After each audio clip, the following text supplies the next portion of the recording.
Sébastien Marc, bonjour. Bonjour. Vous avez créé la fonction de direction supply chain chez Europsnack il y a 4 ans, je crois, Absolument. 3 ans et demi précisément. Europsnack, c'est une entreprise qui connaît un fort développement. Pouvez-vous nous dire par quel projet vous avez commencé? Alors en fait, après un mois d'intégration au sein des différents sites, j'ai établi une feuille de route assez rapidement qui est passée par des recommandations de création de nouvelles fonctions, de nouveaux processus et ensuite supportée par l'installation de nouveaux outils informatiques. Mais j'ai axé vraiment les priorités sur la création de nouveaux processus de planification, PDP et SNOP, associés par des nouvelles fonctions de prévisionniste, de planificateur et de responsable supply chain qui était la mienne. Parlons de SNOP justement, puisque c'était le thème de cette matinale. Par rapport au processus autour du SNOP, quels sont les freins que vous avez rencontrés? Alors, c'est la supply chain chez Europe 5, c'était quelque chose de totalement nouveau, hein. Je l'ai créé d'une page blanche, donc il a fallu faire de la pédagogie pour expliquer la supply et expliquer le SNOP. Donc de la pédagogie auprès des acteurs clés, qui étaient la direction générale, direction industrielle et direction commerciale. Donc ça a été un travail de plusieurs mois. Néanmoins, je suis arrivé en mai 2014 et on a démarré le premier SNOP sur un premier segment de produit dès septembre. Et ensuite, voilà, on a mûri le processus pendant 3 ans jusqu'à aujourd'hui avoir des réunions tous les 2 mois systématiques avec l'ensemble des collaborateurs, l'implication de tout le monde. Donc ça a été un travail voilà, de plusieurs mois, de 3 ans, pour vraiment faire rentrer le SNOP au cœur de la stratégie d'entreprise. Aujourd'hui, c'est dans le top 10 des projets et des processus de l'entreprise.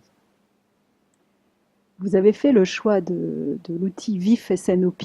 Est-ce que ça veut dire qu'au préalable, il faut avoir progicialisé, je pense, les prévisions, la planification? Alors, en fait, la priorité, c'est vraiment de mettre en place les processus. Donc, on a mis en place les processus avec nos outils actuels, qui étaient notre ERP comme base, vraiment des données maîtres, clients, articles, nomenclature gamme, et Excel associé à l'ERP. Et vraiment de grandir sur fiabiliser les processus, les données pendant 2-3 ans. Ensuite, bien sûr, est venue l'étape de prendre la décision de remplacer Excel, avec tous les défauts qu'a Excel, par des progiciels. Et là, j'ai mis vraiment la priorité sur le SNOP plutôt qu'un APS pour le PDP. Pourquoi? Parce que l'entreprise est en croissance à 2 chiffres. Donc la priorité, c'est vraiment d'avoir une planification optimale à 12-18 mois et pas le court terme. Et pour le coup, sur le marché, un vrai logiciel de planification SNOP, je n'en connais qu'un, qui est VIF.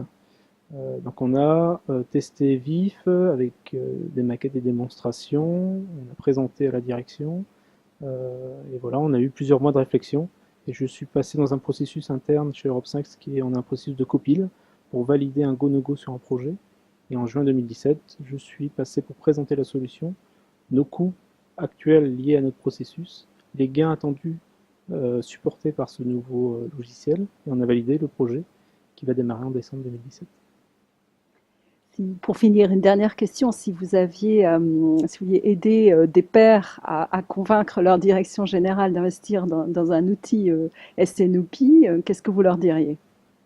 Euh, je pense que quelque chose de très intéressant que j'ai fait, que je suis en train encore de faire, hein, parce j'ai encore un travail de convaincre notamment les nouveaux collègues, directeurs commerciaux, c'est de ne pas hésiter à les faire participer justement à ce genre de réunions et de matinales pour rencontrer d'autres industriels qui peuvent témoigner de ce que leur a apporté le processus SNOP. Donc ça, c'est vraiment voilà, clé. En plus de prendre son bâton de pèlerin en interne, les faire sortir du contexte de son entreprise pour partager avec d'autres industriels des témoignages. Euh, un autre axe serait par exemple les serious games, qui sont des jeux de simulation qui peuvent être très intéressants pour vraiment faire convaincre nos directeurs commerciaux, notre direction générale, de l'apport d'un processus SNOP pour piloter la stratégie d'une entreprise. Merci beaucoup, Sébastien Marc. Merci.